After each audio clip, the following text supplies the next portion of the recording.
Assalamualaikum warahmatullahi wabarakatuh.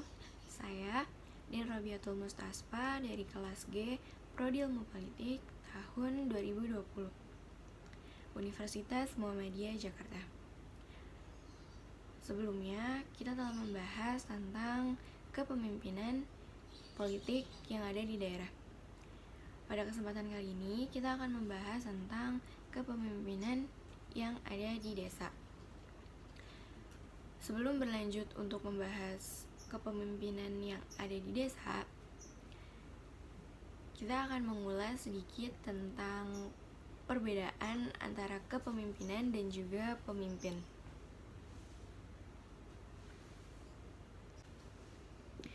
Jadi, pemimpin merupakan orang atau person, seseorang yang berhak memberikan instruksi dan juga arahan kepada bawahannya. Selanjutnya itu ada kepemimpinan. Kepemimpinan itu lebih kepada proses seseorang dalam memimpin, atau cara seseorang dalam memimpin itu bisa dikatakan sebagai kepemimpinan.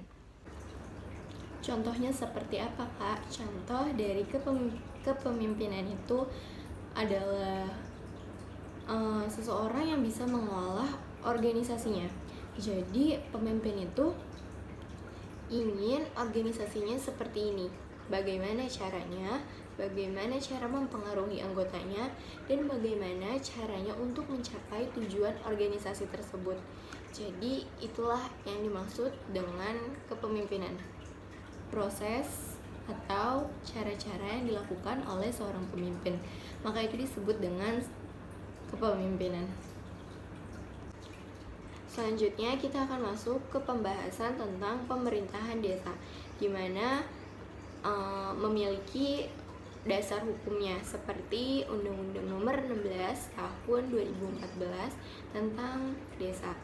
Dan yang kedua ada Peraturan Pemerintah Nomor 43 Tahun 2014 tentang Peraturan Pelaksanaan Undang-Undang Nomor 16 Tahun 2014 tentang desa.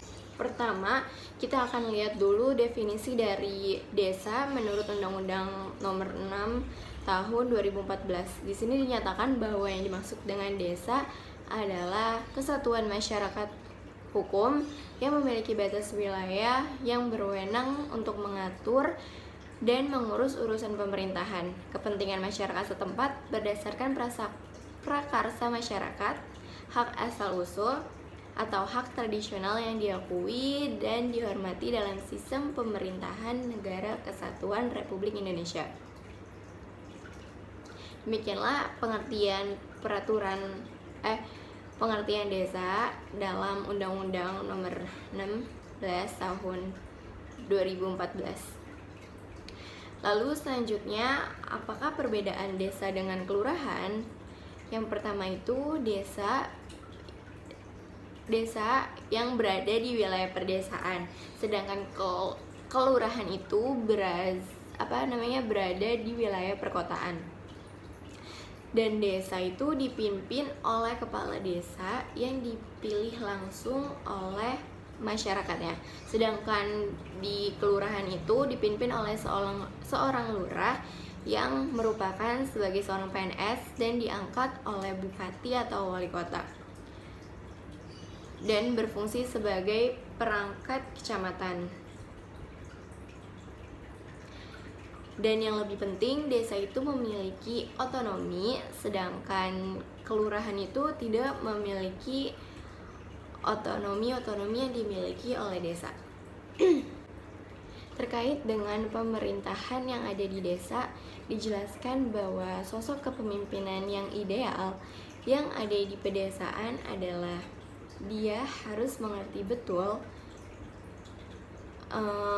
dan mampu melihat peluang yang ada di desanya.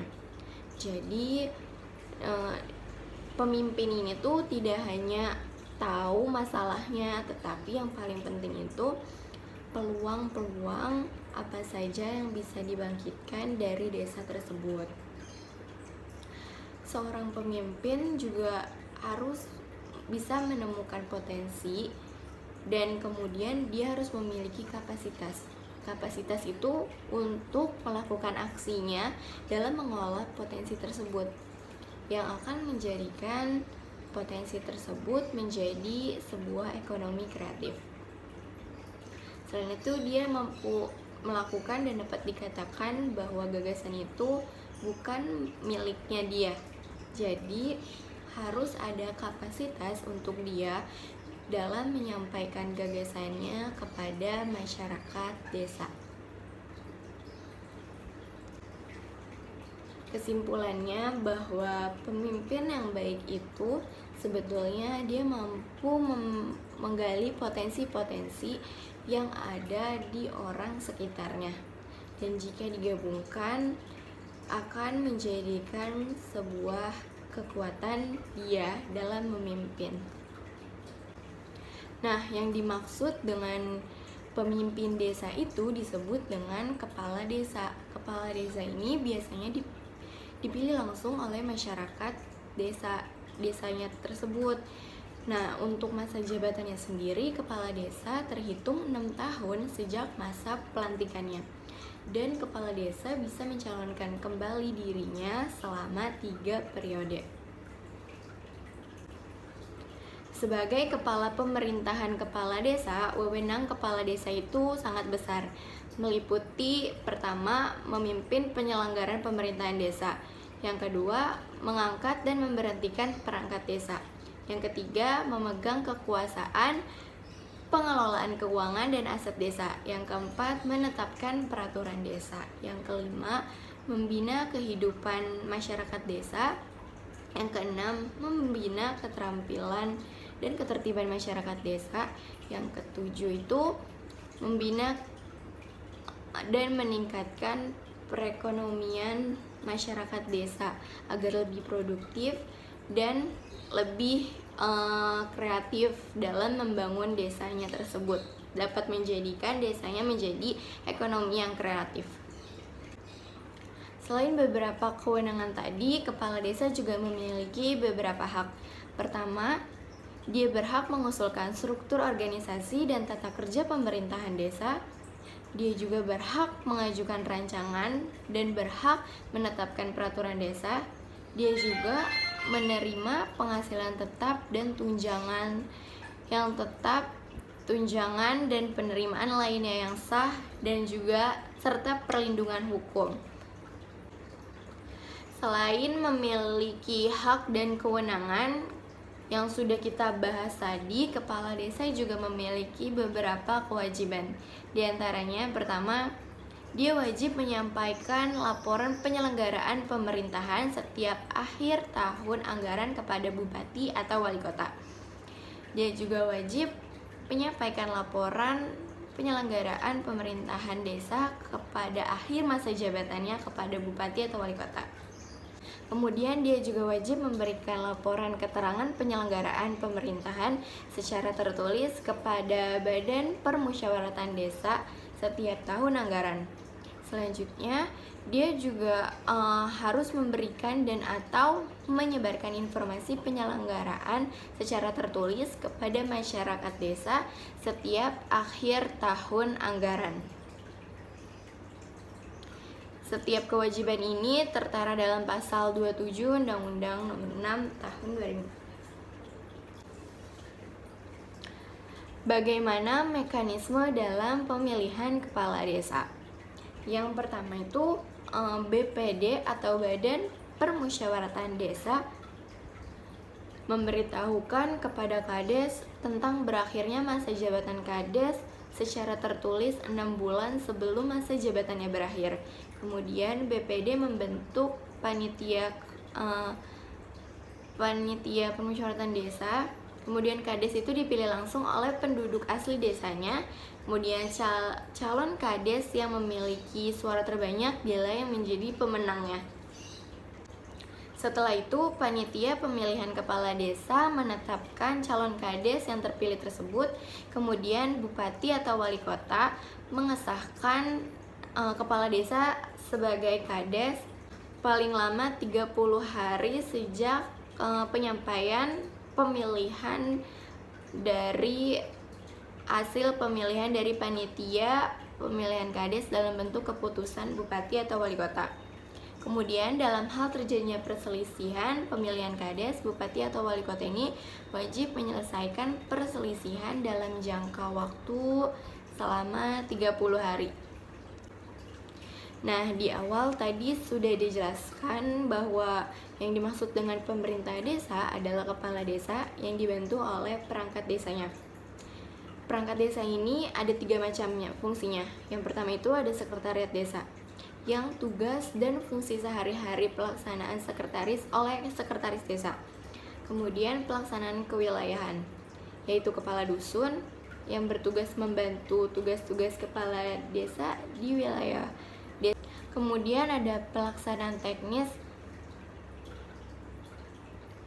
yang dipimpin oleh urusan pemerintah. Kemudian ada kepala urusan bangunan, ada kepala urusan kesejahteraan, kepala urusan keuangan, dan ada juga kepala urusan umum atau KUR umum. Ada satu organ penting di dalam pemerintahan desa, yaitu Badan Permusyawaratan Desa. Fungsinya itu membahas dan menyepakati rancangan peraturan desa bersama kepala desa. Kemudian fungsinya itu menampung dan menyalurkan aspirasi masyarakat desa. Dan yang terakhir itu melakukan pengawasan kinerja kepada kepala desa. BPD ini juga memiliki beberapa hak. Pertama ini mengawasi dan meminta keterangan tentang penyelenggaraan pemerintahan desa kepada pemerintah desa. Dan dia juga menyatakan pendapat atas penyelenggaraan pemerintahan desa, pelaksanaan pembangunan desa, dan pembinaan kemasyarakatan desa, dan juga pemberdayaan masyarakat desa. Serta dia juga mendapatkan biaya operasional pelaksanaan tugas dari anggaran yang diambil dari desa. Kalau tadi kita telah membahas hak dari Badan Permusyawaratan Desa, sekarang kita akan membahas tentang hak anggota dari BPD itu sendiri. Yang pertama itu mengajukan usul rancangan satuan desa. Kemudian dia juga berhak mengajukan pertanyaan-pertanyaan yang berdasarkan pemerintah.